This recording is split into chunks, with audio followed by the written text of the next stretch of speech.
Welcome to NCT Answers, a podcast from In-Depth Studies that examines theological issues from a New Covenant theology perspective. I'm your host, Paul Honeycutt, joined again by Josh Copen. Today is the second episode of a series on giftedness and service in the church, and I think the most obvious question to ask this time is, how do you serve in a church? Do you think I have the answer to that question perfectly? So I looked at you, so you must. Yeah, this is one of those where people don't like this answer, but I think it is a complete freedom in Christ thing for you to serve in so much as you should serve. However that looks, it could be something that people might consider small to you. You're the person who follows up on every prayer concern that people share in church, and you just call to see how they're doing, to I'm the person who has to vacuum the church or set up for a Sunday service or prepare the communion when they do communion. However that works, that is serving, And it should be voluntary is my thing. Doesn't mean there's not a time when they're not called out, but I really think that ultimately acts of service should come voluntary. Is everyone who's a part of a church required in some way or another to serve? Yes, and this is, again, caveated like everything else. 1 John tells us you cannot love Christ without loving Him and keeping His commandments and loving His church, right? Part of loving His church is serving one another. Right. And that doesn't, and we're not, and I think you and I should broaden this a little bit in that, I'm glad I went my hands wide for people who are watching, is that we're not just talking Sunday mornings or Wednesday nights. We're talking worship is a lifestyle, worship is an attitude. I know some people don't like those bumper stickers, but that is true.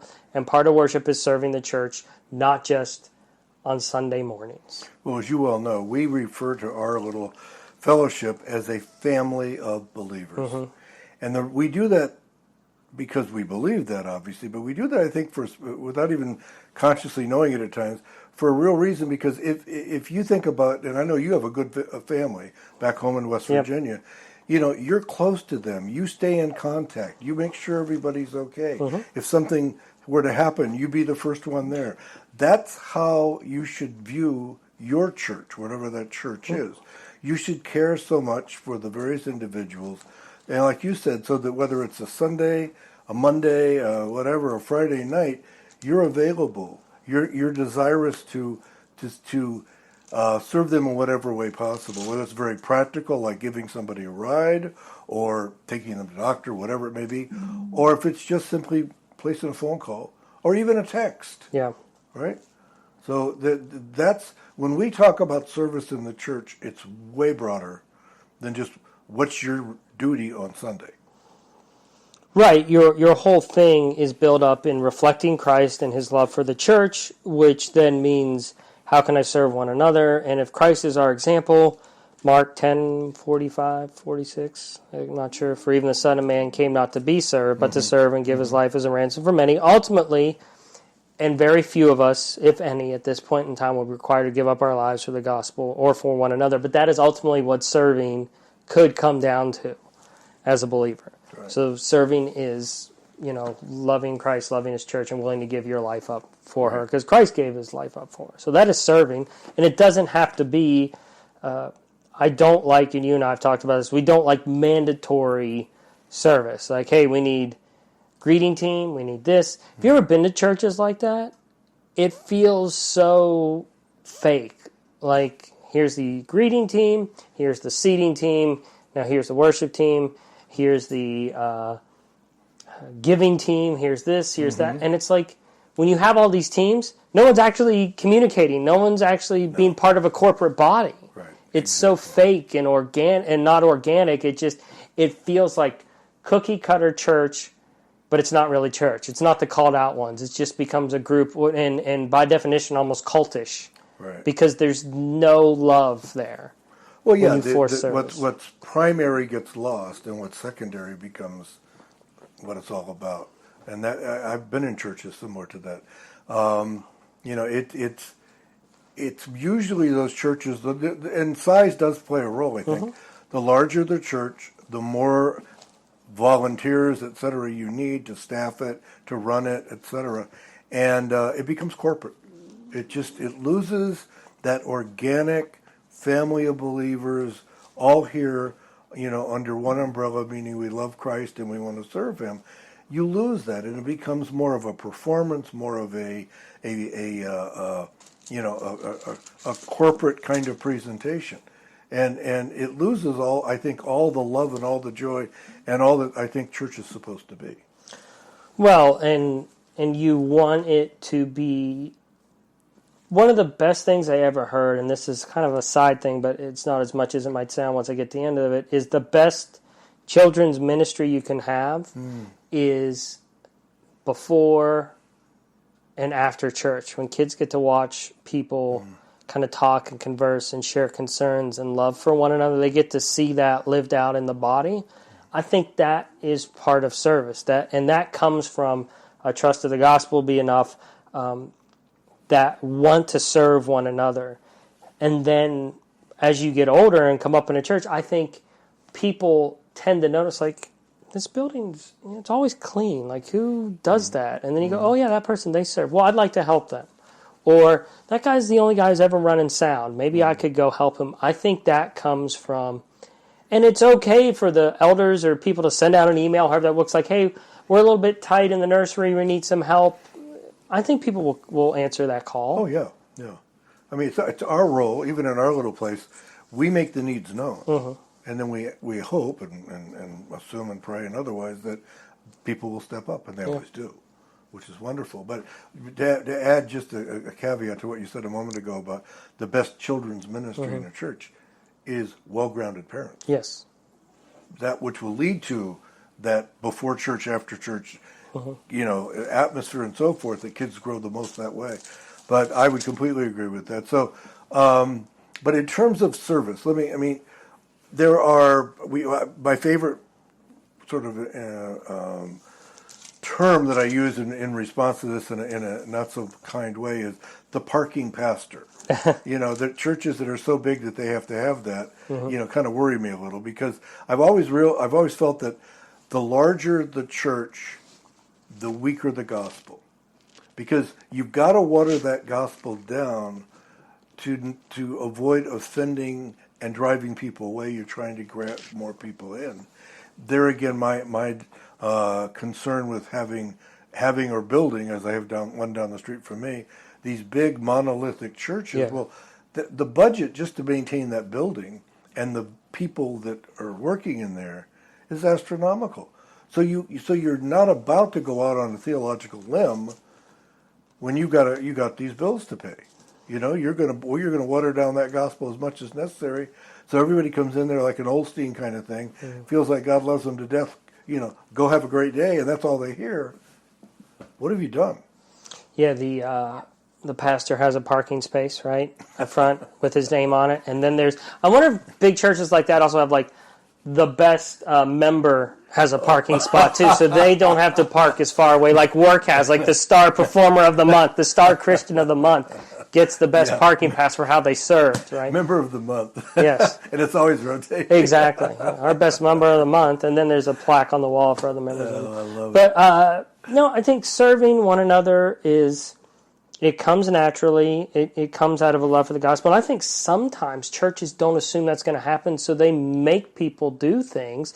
I was at a previous church. We'll remain nameless because I love some of the people there. I just didn't know everyone there as well as I could have. But one of the ladies told me that one of the guys came up to her. He was running the children's ministry and went, well, since you're not doing anything and you used to be a teacher, can you, what a passive-aggressive way, rather than hey, do you mind, you're not doing anything.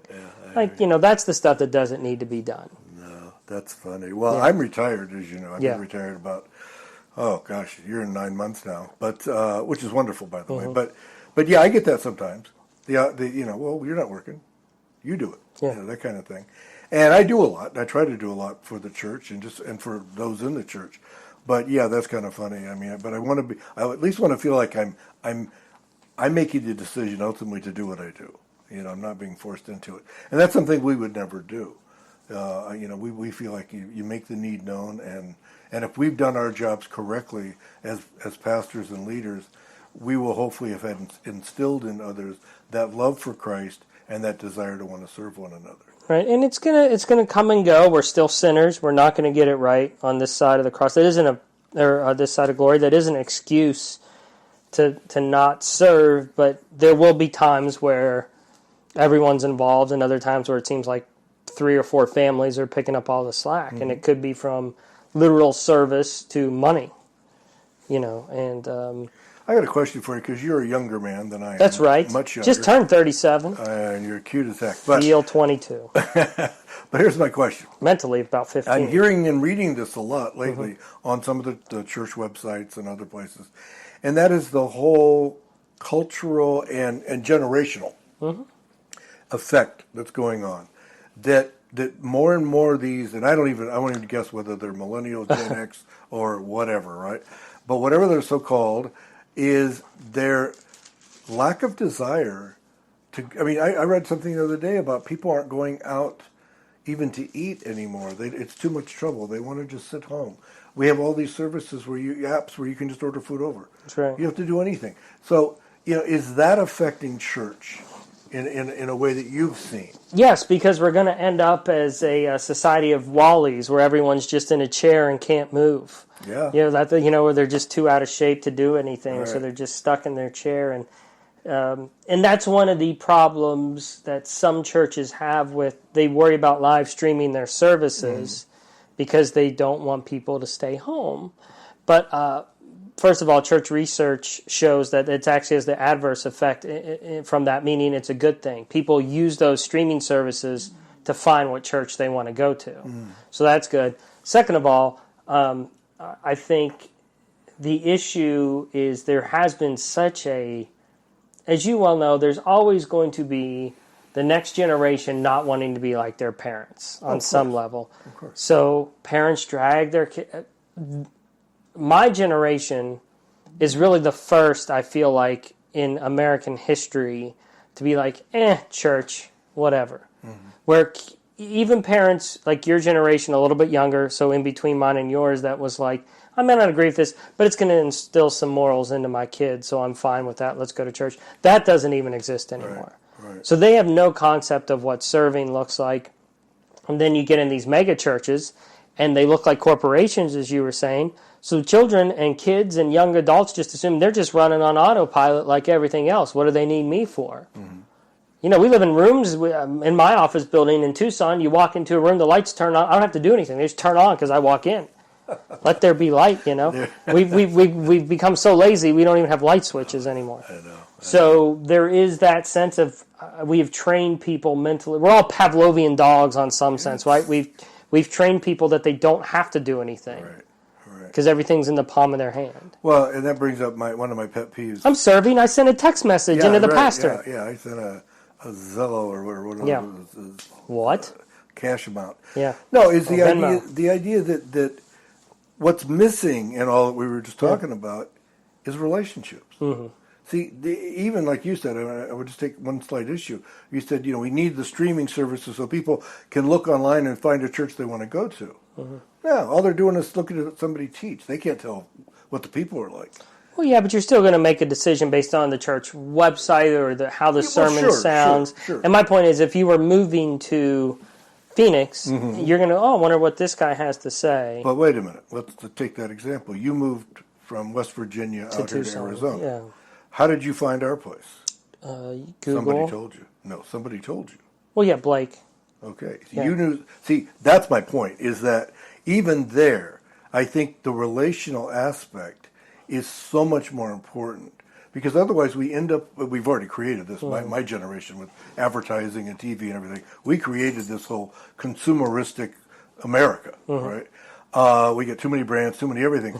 Well, that's what happens. People start looking for churches as consumers. They want the right time, they want the right distance, they want the right ambiance and so forth. They don't want it too long. They want a certain type of preaching. Some people want to be able to dress down. Some people might still want to dress up. I mean, none of that has anything to do with God, His people, and the gospel. Right, and Philippians keep coming back to that. But if you trust the gospel to be enough, People will serve, people will participate, people will sacrifice for one another. For I'm confident this very thing, that he who began a good work in you will perfect it until the day of Christ Jesus. That isn't just talking singular. Yes, it's talking about, but he's talking to the whole church there. Why? Because he saw them